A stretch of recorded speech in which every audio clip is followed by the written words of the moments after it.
Scan to unlock Sovi and ace your tests.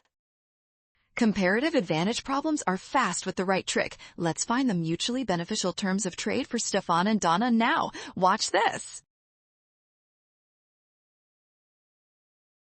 First, calculate Stefan's opportunity cost for one canvas. He can make 20 liters of juice or 10 canvases. Dividing 20 by 10 means one canvas costs him exactly 2 liters.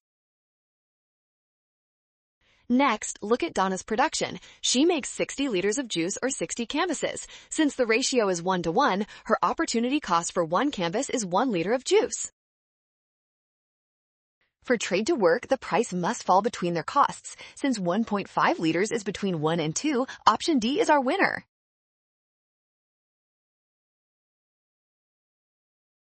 Well done! Scan the code to learn with Sovi. Avoid rushing to prevent errors. Trust the given data and check your steps.